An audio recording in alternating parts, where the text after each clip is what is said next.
Specifications and software. The A555LF is powered by an Intel Core i5-5200U, which is a dual-core CPU with speeds of up to 2.7 GHz. There's no turbo boost here, but you do get hyper-threading.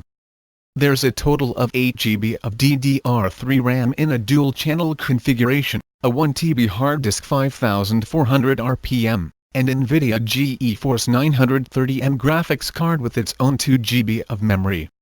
Other specifications include Wi-Fi BGN, Bluetooth V4.0, Gigabit LAN, a VGA webcam, and a 2-cell lithium polymer battery. The battery capacity might seem small, but since this is lithium polymer, we should expect more runtime than a similar-sized lithium-ion battery would provide.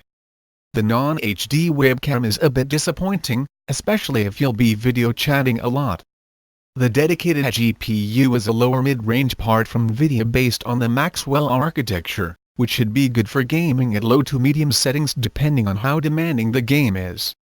Asus ships the A555LF with Windows 10 Home 64-bit edition and bunch of its own as well as third-party applications. From Asus's stable, we have Live Update, which will automatically look for latest drivers and software updates, Splendid Utility, which lets you change the display's color temperature, USB Charger Plus, which lets you charge mobile devices quicker when the laptop is on, Web Storage, which is Asus's own cloud storage service, and WinFlash, which lets you update the BIOS if needed. Asus also installs Giftbox, which is like a mini app store with special offers on paid apps.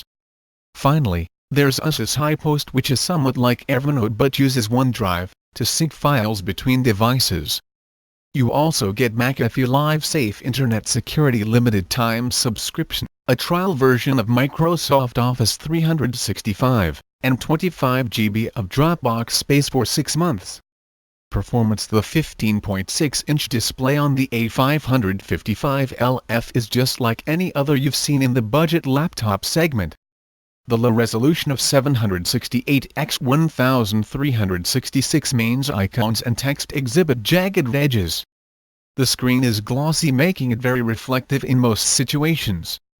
The viewing angles are not great either, so there's a very small sweet spot where the picture looks like should.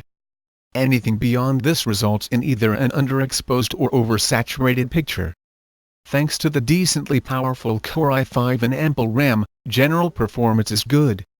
Applications run well and we didn't have any issues with multitasking either. In our synthetic benchmarks, POVRA returned a trace time of 8 minutes and 12 seconds. 3D Mark Firestrike gave us an overall score of 1309 and PC Mark 8 returned 2,988. 3,126 and 2,732 points for the Home, Creative and Work benchmark suites respectively. As this laptop has a dedicated graphics card, we ran a variety of real-world games to gauge its true potential. We started off with Crysis 3, and straight away bumped up the system spec and texture resolution to high. We were averaging about 24 FPS, which isn't much, but the game was still manageable. Dialing some of the settings down to medium gave us a smother frame rate.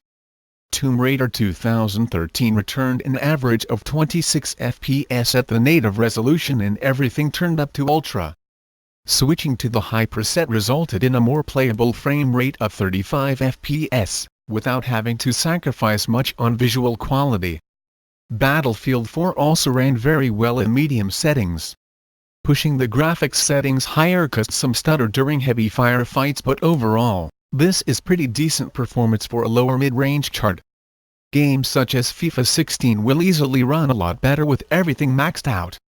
The GeForce 930M also supports Nvidia's Optimus. You can choose which applications use it and which don't, thereby saving a bit of battery life.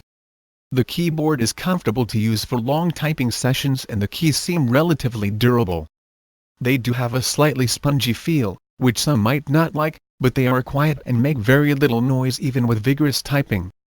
The laptop features Asus's ice cold technology for keeping the palm rest cool, which seems to do its job well. We did notice the area under our right palm got a bit warm during gaming.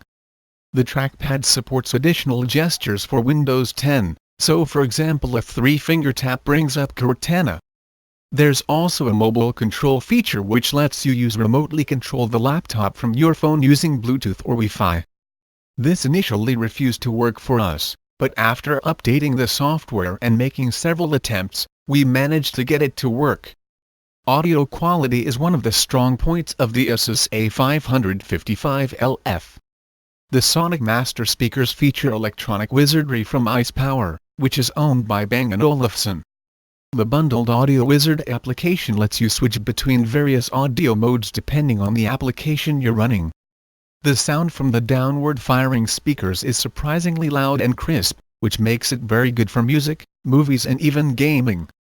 Bass response is a bit mild as expected, but the overall aural experience is not shrill or tinny. The laptop easily handles 4K videos thanks to hardware decoding on the onboard GPU, but the screen resolution isn't enough to really enjoy them. The 2-cell lithium polymer battery put on a good show, as we got 2 hours and 7 minutes in the Battery Eater Pro benchmark. In regular use with Wi-Fi enabled, we managed to get close to 4 hours before needing to reach for the charger.